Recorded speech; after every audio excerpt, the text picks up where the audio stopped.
Every nutrient that you take either is synergistic or antagonistic with another. So zinc and copper are antagonistic to each other. When you take zinc, zinc suppresses copper. When you take copper, copper suppresses zinc. You have to have a balance of them. And if you do too much of either, you create a deficiency of the other. And copper happens to be the mineral that protects you from fungus infections and bacterial infections. Nutrients will interact together or work together, and you can take an excess of one and cause a problem with the other.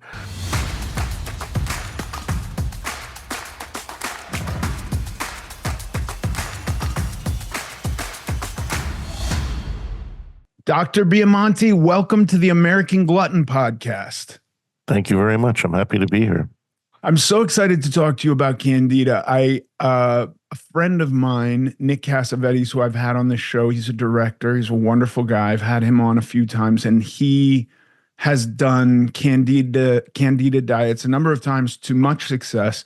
My only personal experience with Candida diets is I grew up very overweight, and my mother kind of threw anything at everything at me to try to cure this obesity.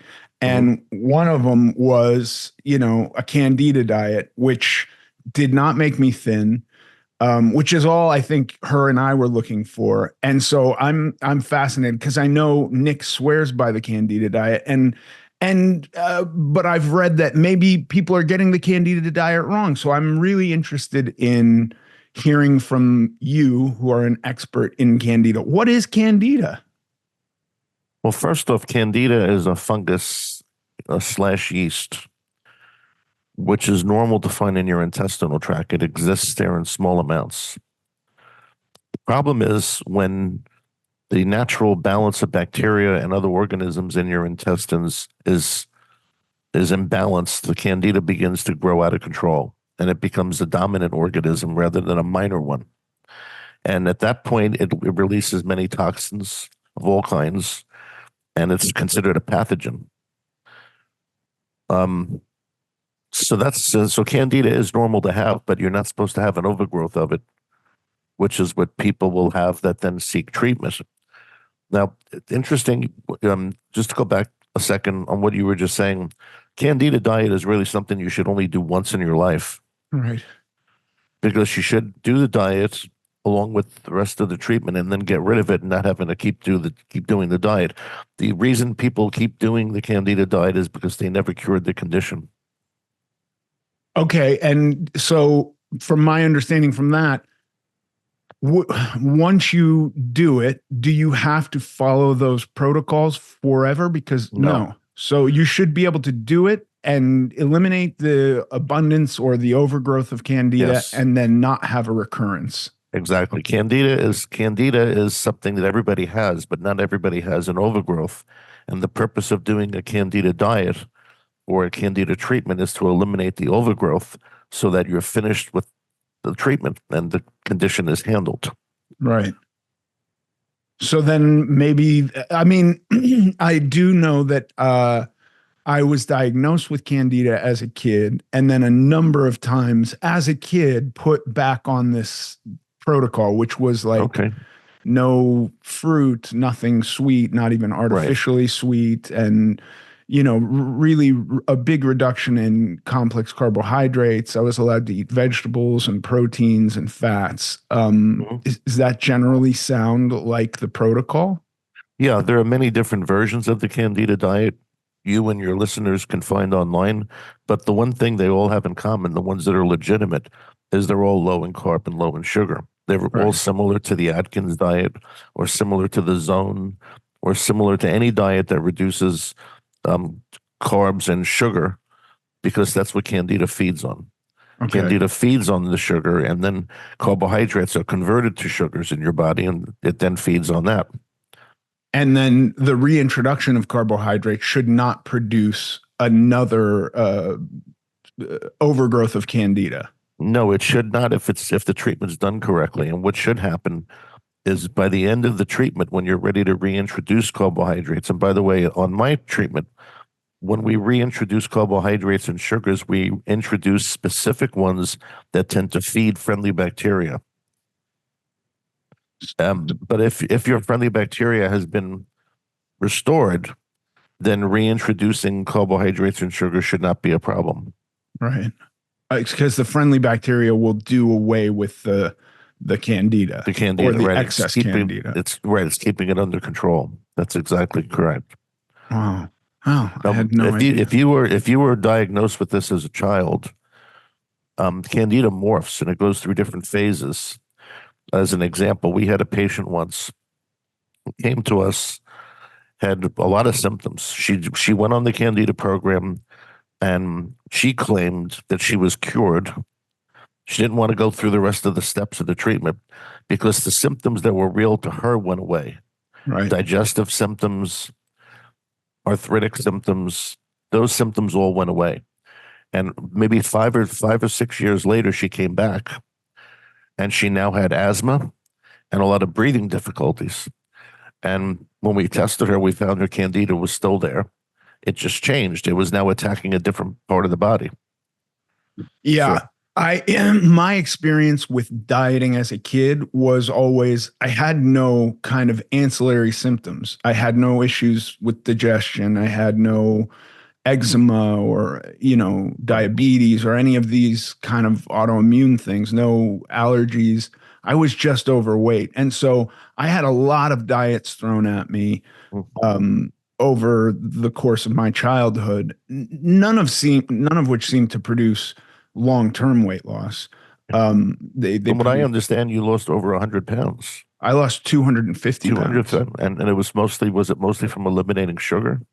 No, I mean, listen, I eat fruit almost every day today, but I don't eat a lot of like refined sugar. I will say if I'm in the middle of like a really strenuous workout and I feel that I've utterly collapsed of energy and I don't Right. feel that my workout is over, that's kind of the only time I'll consume a processed fast acting sugar. And I don't get any reaction from that. If I have sugar, you know, I think in the last 6 years, maybe once or twice, I've eaten a dessert Mhm. and I then feel kind of hungover the next day. I don't feel good. It doesn't make me feel good. I don't sleep well. And so I just don't eat that stuff. There's a good point and a good word you just coined. You said hungover. That's one of the ways you can tell if someone has candida if you're just fishing around, fishing and fumbling with symptoms, because candida produces alcohol in your body. It ferments sugars and starches and turns them into alcohol. And if someone eats sugar or a lot of starch and then they feel hungover, that's a sign they have candida because they're having candida in your body is just like having a fermentation process going on to brew beer or brew wine. And Effect, would there's actually a exercise mitigate Japanese, that? no, Okay. no, there's actually a Japanese strain of candida that can produce so much alcohol that you could be legally intoxicated from it, Wow. which that's it, just an extreme version of the standard candida reaction with alcohol. But people with candida are known to have just a few drinks and then be wiped out for days. Wow. So that's you hit on something there. Yeah. I mean it's kind of an easy way for me to avoid it, but I will say prior to kind of I don't know the word to use prior to putting some more responsibility into the area of where I eat, I didn't notice a lot of the way food made me feel. I just kind of ate and moved from one meal to the next and wasn't really aware that it was having much of an effect on me. Once I'd lost weight and spent a long time away from these foods, I did notice a much greater effect when I would eat them. Okay, gotcha. That makes Yeah. sense. Yeah. But like, again, in the gym, I can drink a Gatorade and just feel better. Hmm. And I get no sensation of hungoverness. I just get energized. It only seems to affect me if I don't actively use that form of Yeah, rocket fuel. I guess I'd have to go back and retract what I said earlier about exercise mitigating it. It would make sense in that situation that you described that exercise could mitigate it because you're going to be using up the sugars rather quickly. Right. because you're actively engaged in burning up the sugars. Yeah, you're not So giving it time to ferment, to maybe. ferment, yeah, I can go along with that. Sure. Yeah. I mean, yeah, that's possible. And it's, to be honest with you, it's not stuff that I tend to miss. I'm much more inclined to eat, you know, fatty things than I am sugary things. Okay. Um, and I do think like I thought of pizza as a sugary thing for a long time, and now I think of pizza as a fatty thing, and I try to stay away from it from that standpoint too, uh, just because it's too calorically dense, and I'll overeat it. Mm, gotcha. Okay. Yeah. What are some of the ways that we can misuse supplementation Generally or regarding Candida? generally? Well, most people um, read things on the internet. They get magazines. They hear about a supplement that's popular or being focused on. They go out and buy it, and they take it, and they don't have any idea whether or not they really need it.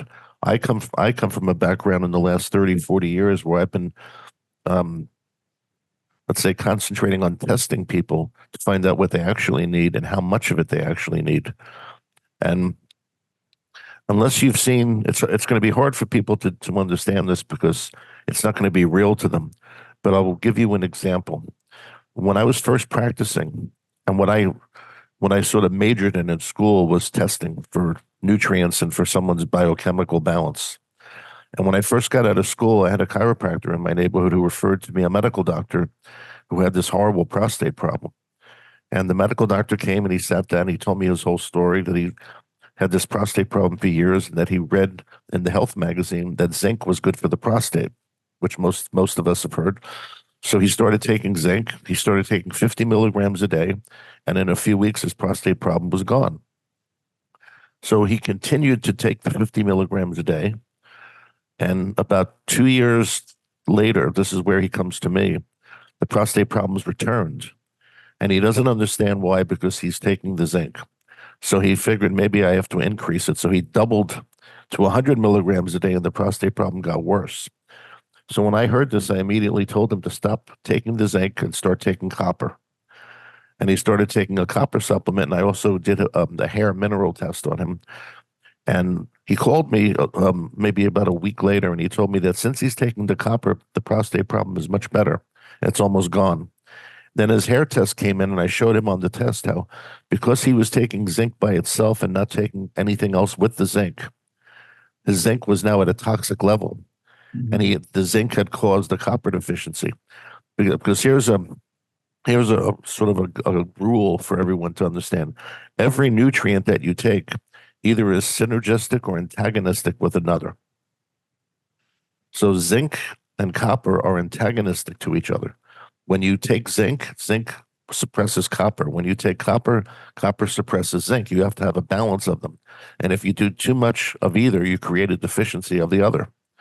So he had created a copper deficiency in his body, and copper happens to be the mineral that protects you from fungus infections and bacterial infections. So because he made his copper go so low, he started a prostate infection, a bacterial infection in his prostate. So, and this is like sort of like the typical thinking of a medical doctor. They wouldn't think, because they really don't know much about nutrition, so they wouldn't know that um, nutrients will interact together or work together, and you could take an excess of one and cause a problem with the other. I could go on all day with this, and I'll give you some examples. Vitamin C in excess also can cause a copper deficiency. Excess amounts of vitamin B1 can cause a calcium deficiency. B1 can rip the calcium right out of your teeth if you keep taking a high amount of it for a long time. If you take too much magnesium, you can cause a calcium deficiency. If you take too much calcium, you can cause a magnesium deficiency. If you take too much potassium, you can cause a calcium deficiency. If you take too much salt, you can cause a magnesium deficiency. And we can go on and on like this. And there's actually, in some of the more advanced books on nutrition, there's actually a wheel. And the wheel has all the nutrients on it, and with arrows going back and forth showing you whether or not this nutrient suppresses another or actually enhances another. Like vitamin B6 helps you absorb magnesium and zinc, as an example. So B6 would be beneficial to taking magnesium and zinc, where something like vitamin B3 can actually not help with that at all. It could do the opposite. So you can go through all these nutrients and you can see that if a person just haphazardly starts taking things they don't need, they imbalance their body. And I have many other stories just like this medical doctor of people who came to me that wanted to get the best use out of supplements. And what I actually found out, maybe in half the cases, a lot of the problems they had was because they were taking supplements that they didn't need and doing them in high amounts and causing their own imbalances.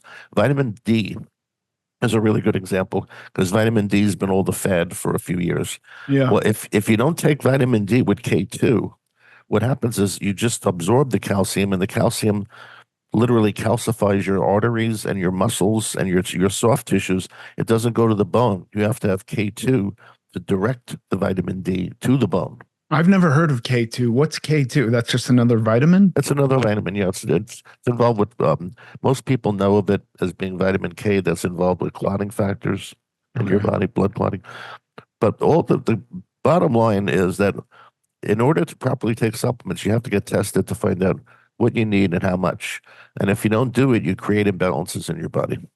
Yeah, supplements are another thing. And I had a mom who was really into vitamins and would put me on regimens of vitamins. I never noticed any difference in my life from taking vitamins. And Mhm. now I have a wife and children who are really into supplements, but it's kind of like what you said. They'll either talk to a friend who said, no, we now need to be taking this, and then they'll buy a bunch of them and they'll take these supplements. But it's to my eye, it never looks scientific. It never looks like it's coming from a place of real understanding. It's just somebody said, or I read in a magazine, or something like this. And vitamin D is all the rage right now. Hmm. Yeah, every 10 years, there's a new vitamin or a supplement which becomes the rage for that decade. And I could argue from both sides of this table. I could argue that you need supplements because of the way the environment is. The pollution causes a greater demand for supplements or for nutrients.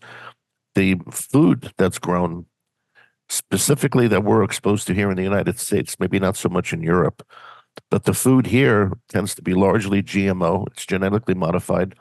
Most people aren't getting organic food from the supermarkets they go to. And there are many studies that have shown that decade after decade, the nutrient content of the food that is being eaten in the United States is getting lower and lower and lower, which is another cause of obesity. People are eating more because there's less nutrients in the food, and their body just maybe tends to be naturally more hungry due to that. So that's a problem. So you do need supplements, but you have to find out particularly what you need. Because if you don't find out what you need in your case, because everyone is biologically individual, then you're just taking things without knowing, and you're going to create a mess like my medical doctor friend did. Right. And that seems to be one of the big things, especially now with social media. I mean, I remember it, most of my experience on various diets was, going back to like Adele Davis as a child. My mother was obsessed with those books, but then she got into like more things that I think of as weird, not Candida was weird for me, but there were even weirder things where I was drinking electrified water, and that was supposed to cure my obesity. And then I remember when Atkins happened, and I was on Atkins for a while. And then there was a period of time where I wasn't allowed to eat anything red. And that included, red cabbage or red onions or tomatoes, and then nightshades were poison. And these things just happen over and over. And it does seem like within the discourse, people become like dogmatic or zealot that their way is the only way without taking into account what you just said, which is people are all biologically individual. So like this push that everybody needs vitamin D and magnesium probably is not true. Well, it's every time something new is discovered, it may be in human nature, people tend to think this is true for everybody. Right. Or if a person does a diet, and this is particularly dangerous when it comes to a health practitioner, who's even has some kind of notoriety. If he does a diet or does something and it works on him, then all of a sudden everybody should be doing this. And then there are books written about it. And the truth is, all of these things that you hear have truth. Everything that you just mentioned has some truth to it. The question is to who? Right. Whose body is going to be more responsive to that than others? Like some people are highly affected by nightshades. I eat nightshades all the time, has no effect on me. That's because my body handles them where somebody else may not. And all of these, all of these practices are an attempt to balance people somehow. The problem is there's no yardstick or tool being used to find out which way you have to be balanced. And that's why people always tell me ask a common question, what should the average person do? Average person should find a practitioner who specializes in testing you to find out what it is your body needs. There are different ways of doing it. You can do it with a hair analysis, mineral test. You can do it with a blood test. You can do it with the urine tests. All of these different samples can tell you something that could help you achieve a better balance. Sometimes using them all is a way some doctors do it. But the bottom line is you have to have something objective. You just can't say that I have to have in my vitamin program this vitamin because now it's in the daily news on page 2. Can't do that. Doesn't work because you don't know if you need it. I have a question about testing because you said hair, blood, urine. I love those tests. Those are tests. I don't do hair every time I get a physical, but certainly urine and blood is tested every couple times a year. When I was a kid, one of the tests that really turned me off to supplements was muscle testing. Have you ever heard of that? I don't even know if people do that anymore. Muscle testing is called applied kinesiology.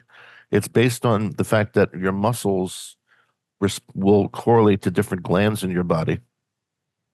And when you use muscle testing, you can see whether or not or determine whether or not a supplement is right or wrong for you.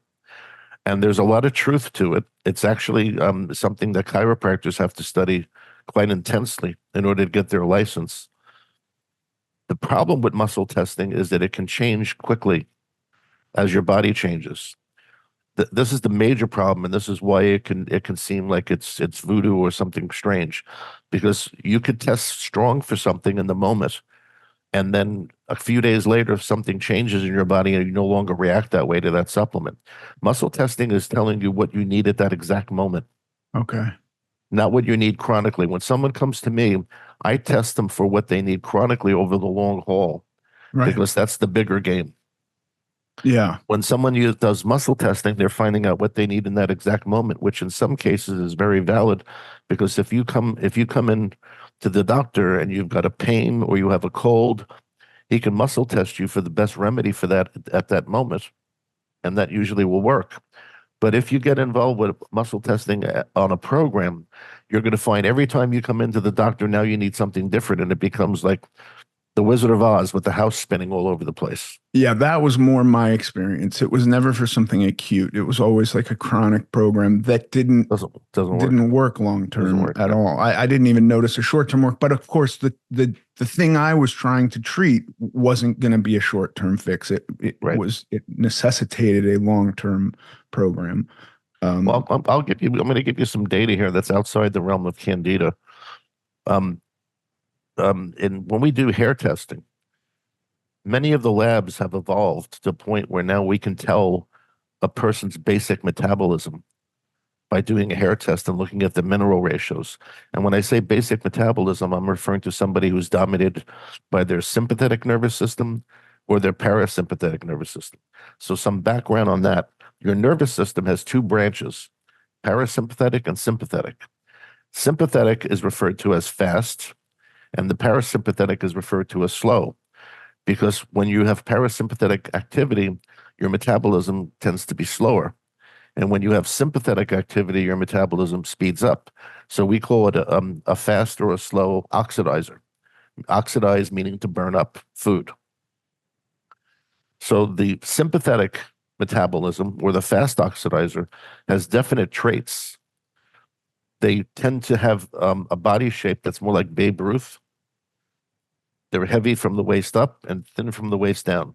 As a matter of fact, Babe Ruth is a great example of a fast oxidizer because even his personality was very much like that type. Yeah, he's quick. Right, he's quick. He had a huge appetite. He had great reflexes, obviously. So the fast oxidizer tends to need a diet that is low in sugar and starch. He actually is carbohydrate intolerant. And if the fast oxidizer eats a lot of carbs, he gains weight mostly from the waist up.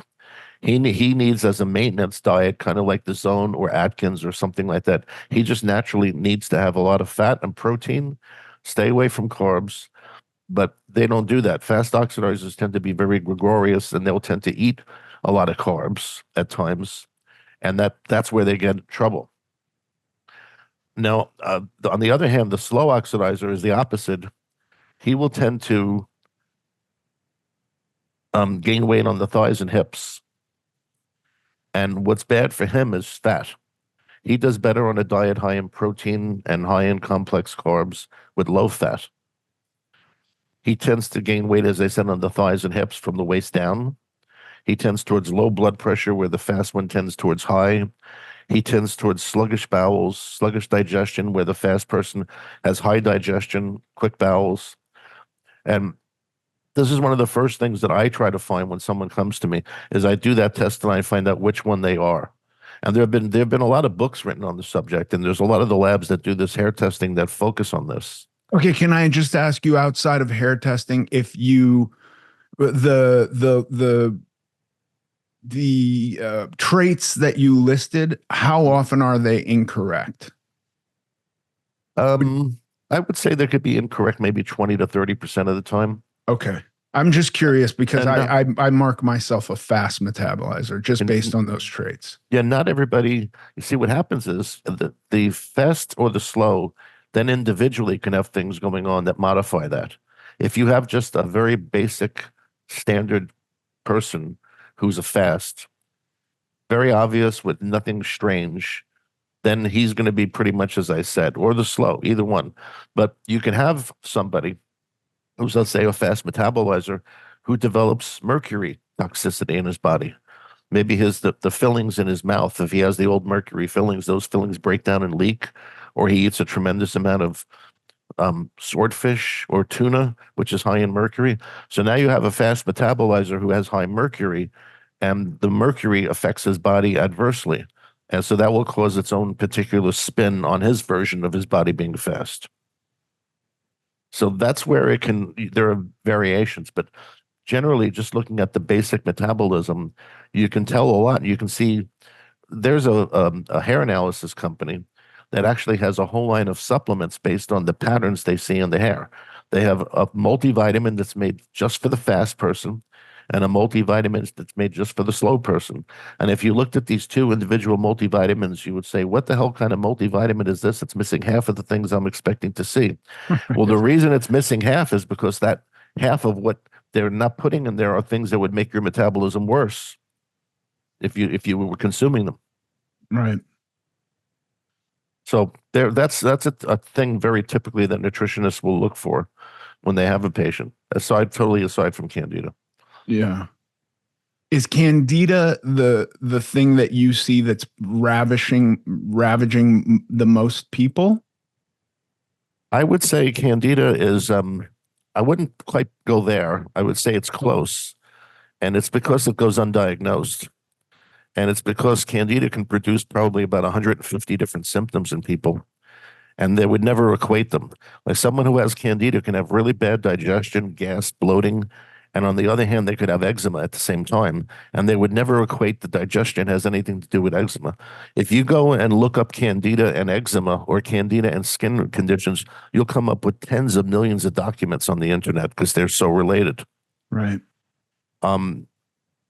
I immediately assume any patient who comes to me with a rash, a chronic rash like eczema or something like that, has Candida, because it's so obviously the underlying reason to so many of these rashes that people have, but doctors don't diagnose it, they miss it. Right. So I'd have to say Candida is one of the things. The next thing are toxic metals. So many people have toxic metals in their body and they don't know it, and toxic metals can cause every single symptom than any doctor could diagnose you with. Whatever the illness is, you can find a toxic metal that could cause that illness. And And you again, can it's remove those undiagnosed. without chelation or something No, like you that? do. You have to use a chelation, whether it's intravenous or oral. Okay. There are pills you can take that naturally draw the metals out. Okay. So I would say those are two areas that that go undiagnosed. And then the third, which is something that you're hearing more about lately, are seed oils. Right. Seed oils probably are responsible for every health problem that you've been told is caused by saturated fats and sugar. I'll give you one statistic, which is very interesting. Since around 1922 to 1987, diabetes increased 4 times. Right. The intake of sugar didn't change. What changed is the intake of seed oils went from about 80 calories a day to close to 600. From the 1920s to 22 the 1980s. to 1980s. Seed oil is what causes most of the problems that people blame sugar and saturated fat on. Saturated fat is actually very healthy and safe to take, where polyunsaturated oils are actually really dangerous to take. They're what cause the disease. And an interesting thing too is if you look at the American Heart Association, the American Heart Association pushes this low saturated fat diet and a diet high in polyunsaturated fat. Well, do you know, since their diet has become prominent, heart disease I think it's tripled. Yeah, I never understand all of this. I just know, like, the majority of the food I eat is cooked by me.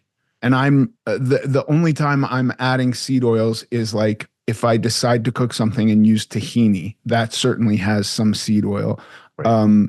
Or if I make something Asian and I flavor it with toasted sesame oil. But that is it. There is no other seed oil. So when I hear this, when I hear about seed oils, I'm like, kind of like, where is everybody getting all the seed oil? However, when I look at the food that is readily available at the gas station or in the interior of the supermarket, which is areas I try to stay out of, I do come to realize that it's in a lot of stuff. Yeah, you nailed it right on the head.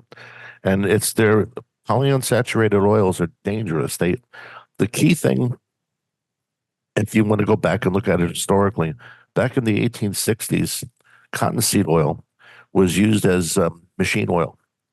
And somebody got the idea that if they could do something with the cottonseed oil and make it edible, they could sell a lot more of it. So and it's just a byproduct of cotton. It's just they just had this stuff laying around. Yep. Right. Yeah. So they started to make margarines with the cottonseed oil, and then they started to expand and start to take different oils and do different things with them to make them in a solid form. And the oils just are rancid is the first problem. Then when you fully understand what that means, a rancid oil means that the oil is highly volatile. And chemically, we call it a free radical. So free radicals are not the people who are over there at the DNC right now protesting. Free radicals are these oils which are highly oxidated and they're volatile. And they're looking for something to calm them down so that they're not so reactive.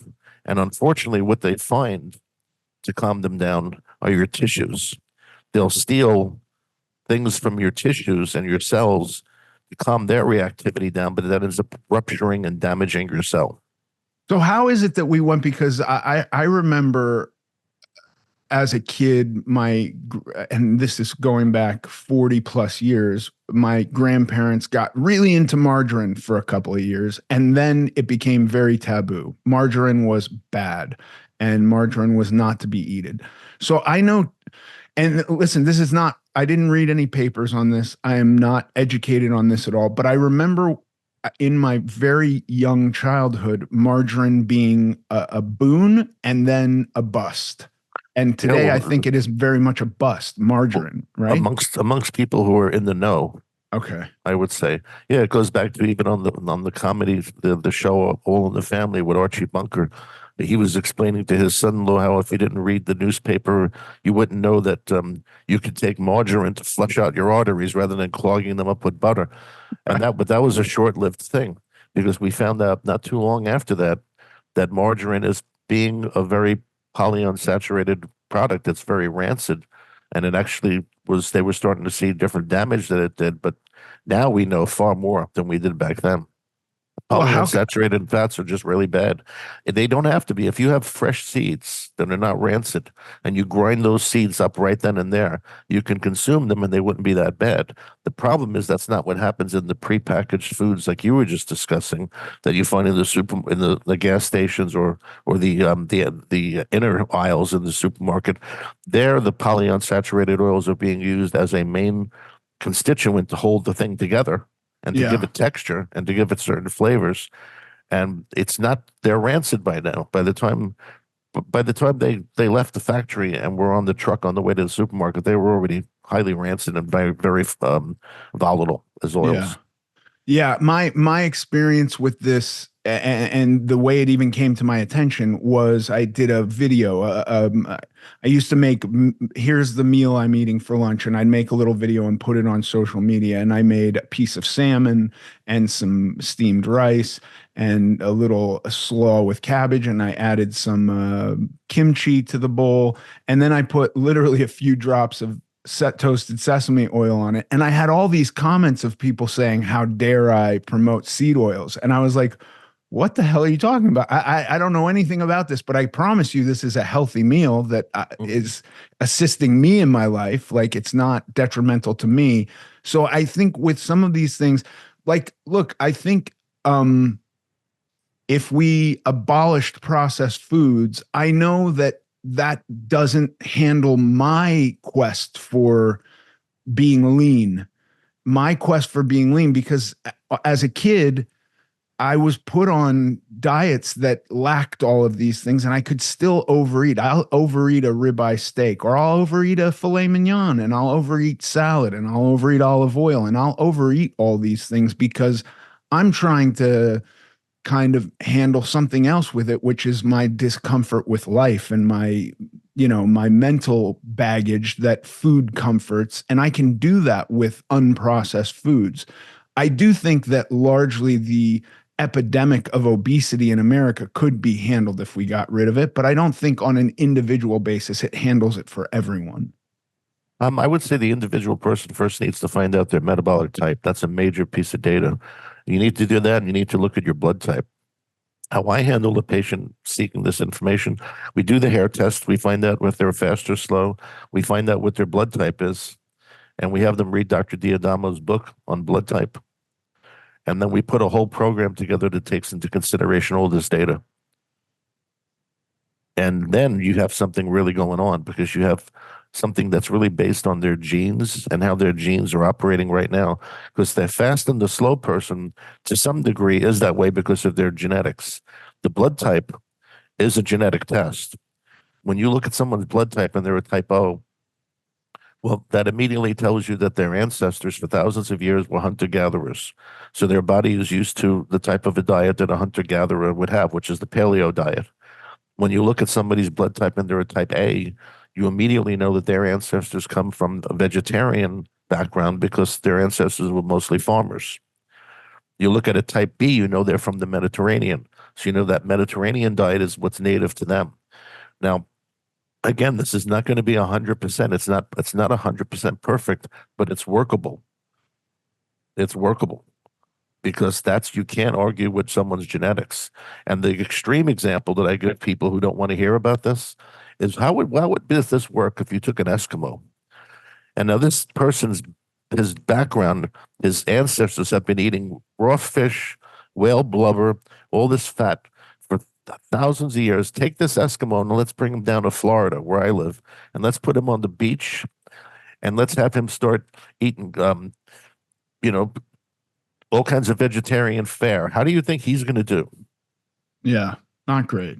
It's kind of They common sense. they seem to not be doing great. Like I think the best quick glimpse of this we have is with the Aboriginal peoples of like Australia and the Right. prevalence of obesity and type 2 diabetes. It's just like almost 100%, I think, in those areas. Well, there you have something that's very genetic. See, there is a gene for diabetes. which most people don't know. But that's why diabetes will tend to skip a generation, is because it's genetic. There is actually a gene that makes you more predisposed. So if you take somebody who has the gene for diabetes and you load them up with seed oil, what seed oil does is seed oil actually clogs the pancreas. There's there's an area of the pancreas that releases insulin. They're called the islands of Langerhans, and this part of the pancreas that releases insulin is very sensitive to these oils. These polyunsaturated oils get in there and they interfere with the pancreas's ability to produce insulin. So if you have the gene for diabetes on top of that, you already have that part of the pancreas not functioning well, and now you throw in these seed oils, and now you've really got trouble. Right. Then, if you want to throw something else on top of that, let's say the person acquires toxic metals that are naturally antagonistic to zinc. Let's say they acquire arsenic, cadmium, mercury. Those are metals that antagonize zinc. If they deplete zinc from your body, zinc is the main activator of the insulin molecule. If you're going to look at insulin like a Sherman tank, zinc is the guy driving the tank. Okay. So if you become deficient in zinc, your insulin is like bootleg. And what happens with metals is they tend to compete and try to substitute for each other. So if you become deficient in zinc and you have excess cadmium, the cadmium goes into your body and tries to perform the same functions as the zinc, but it doesn't do it correctly. Right.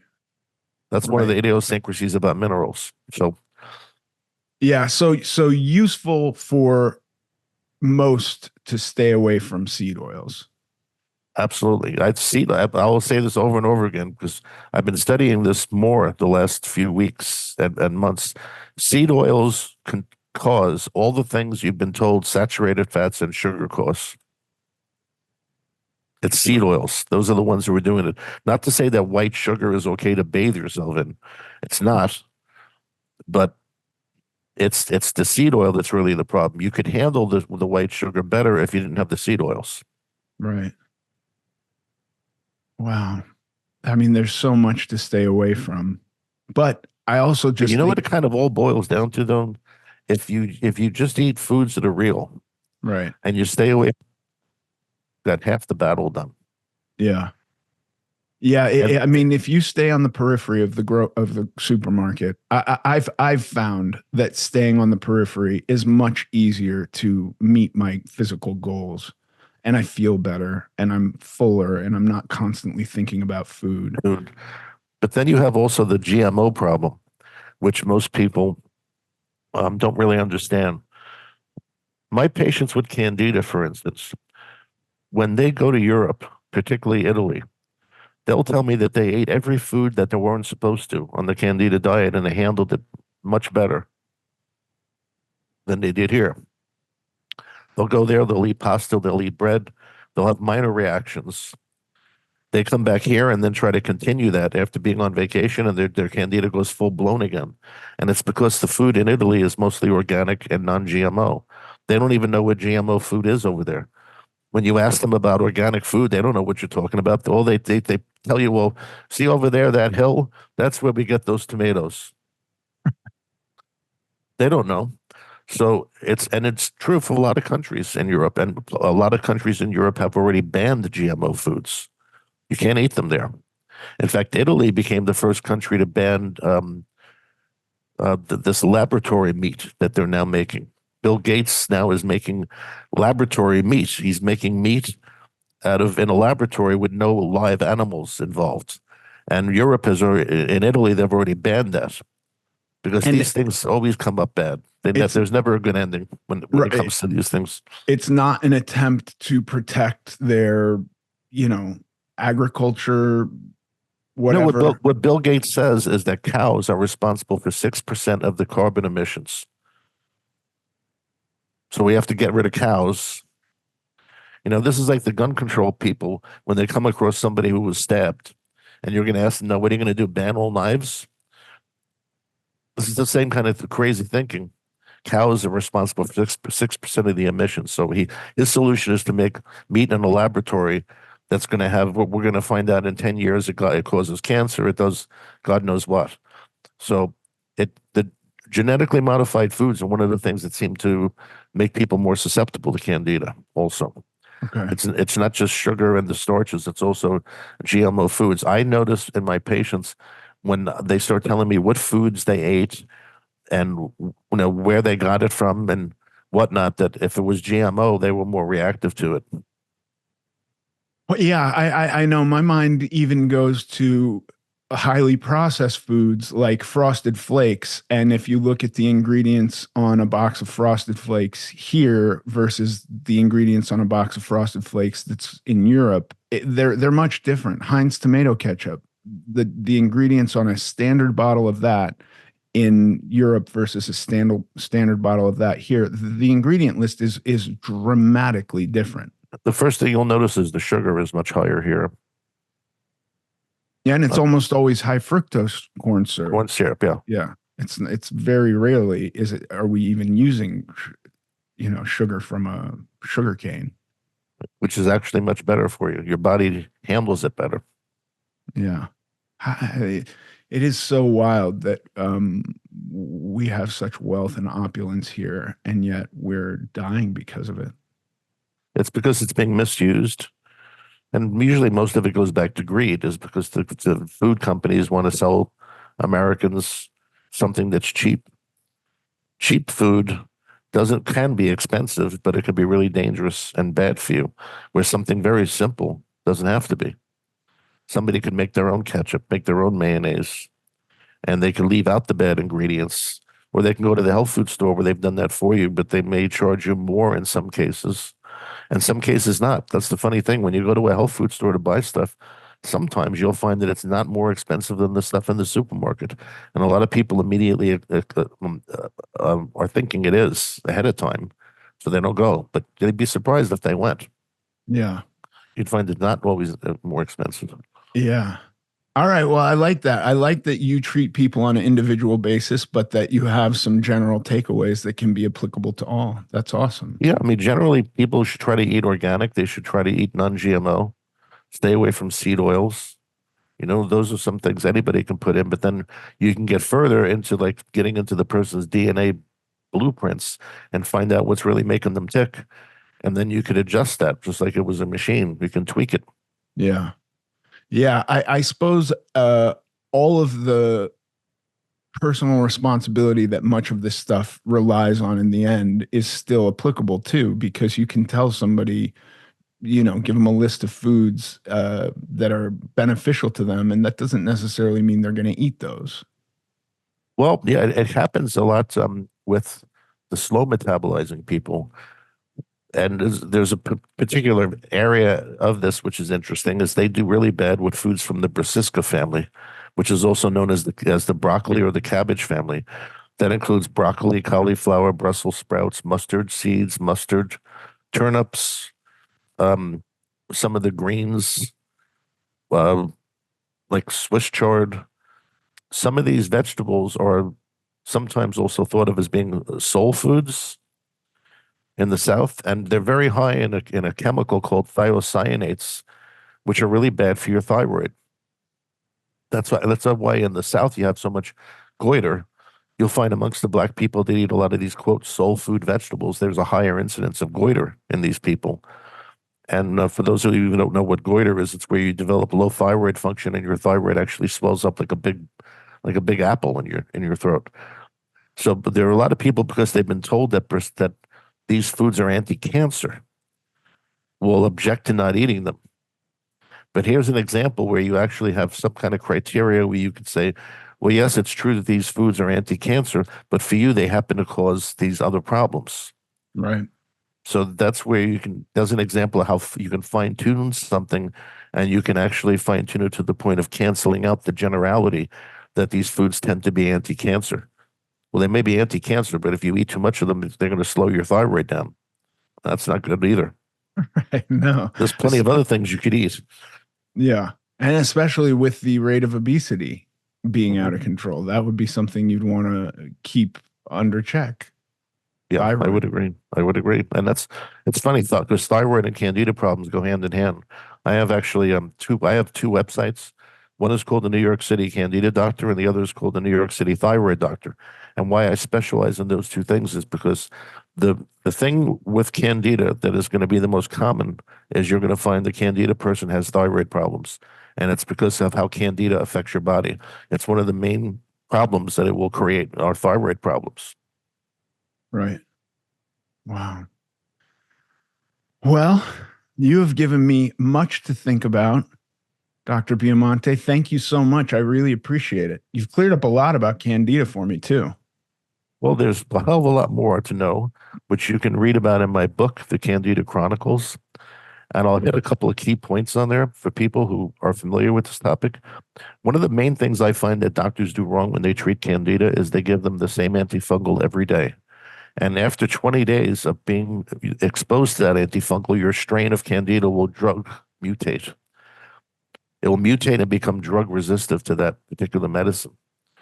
So that's a big no-no. That's where you'll hear the person, I went on the Candida treatment, I felt good for a while, and then it all came back. That's because they were taking the same antifungal every day, and it caused their strain of Candida to mutate, and now that medicine doesn't work anymore.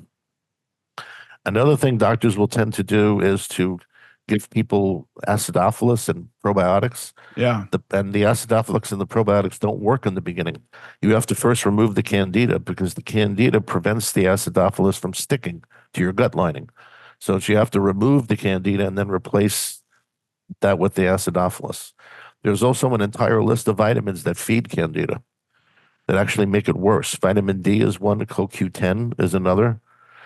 Copper and calcium also spread it. B complex vitamins spread it. These are vitamins that directly spread the Candida. Iron as a supplement. If you have Candida, odds are you become anemic because the Candida eats your iron.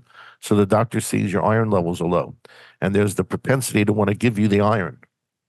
But when you take the iron, the Candida takes the iron, it eats it, and it spreads. Okay. It grows from that. So that's why sometimes you have to actually go against what seems to be intuitive, where you feel tired, you have low iron, but you can't take the iron. Right. You have to address the Candida because the Candida is the stumbling block that's in the way. So all this data is in my book. My book explains how you treat Candida correctly to where you only have to do that diet once, as we said in the beginning of the show. Somebody should not have to keep repeating the Candida diet. If they are, it's because they're not doing it right the first time and not getting rid of the Candida. This is, by the way, this is certainly not the model for your typical diet. I feel like most diets have almost built into them repeat customers. Well, let's keep in mind that the Candida diet is for the single purpose of normalizing your biome, your intestinal biome. It's not for weight loss, although it does cause weight loss, but it's not for anything. When you do a Candida diet, it's because you want to get rid of Candida. So that should be a one-time deal if you do it right. Right. No, and I have to my mind, I know I have a friend, a very close friend who has done the Candida a number of times, and it's successful for him each time, but then he has to do it again eventually. And I have even another friend who cleared up eczema with I don't know, I'm blanking on, I don't know if it was Gundry or somebody like that. Maybe it Could was be the other could be the it guy easily could be Gundry, yeah. does Gundry hate lectins? Yes, he does. Yes. Okay. So I think it was Gundry, cleared up his eczema. Um, and as long as he sticks to that protocol, he has no eczema. But anytime he reintroduces anything, his eczema comes back. So if that's Candida, it doesn't sound like that method is curing it. Well, I'll explain that. Um, on the Candida diet, we actually have a part of that for people with lectin problems. But there's a test that we do on Candida patients which show us whether or not they're the type of Candida patient that's reactive to lectins. So if they are, then they have to avoid the lectins until we get rid of the Candida. If they're not, they can eat the lectins. Right. Yeah. So we can tell that right off the bat when we test somebody. Yeah, but this is just another one of the many things where, I'm only I have no rashes, I have no autoimmune. I'm solely focused on weight loss. And my Right. friend who had success on the Gundry method was like, you should really be doing this. And I was like, why? Yeah, well, I this eat, is a, you know, I that's eat another one of lectins all those day things long. where this worked for me, so therefore it should work for everybody, which is not that's where you Roger Williams was one of the greatest nutritionists we've had in our country. And back in the 60s, he talked about biochemical individuality. He was the one who coined the phrase where he discovered from working with patients that everybody was as different as their fingerprints. And this is why I'm the advocate for testing somebody, because when somebody comes to me and I test them, I see exactly what's going on in their body. I'm not looking at, I'm not being influenced by a commercial ad for vitamin E or something like this. I'm just looking at really what's happening in this person's body and I see what's going on. So I Right. know exactly what they have to do. It makes it easy. It all sounds difficult, but it really isn't. It becomes easy when you have the testing. Yeah. Yeah. And it's not just that magnesium is super trendy right now. So let's put everyone on, easy sell, get everyone on magnesium. That's true. Yeah. All right. Amazing. Lots to think about. Check out the Candida Chronicles. Dr. Biamonte, thank you so much. I really appreciate this conversation. Oh, it was my pleasure. It was great being with you. You too.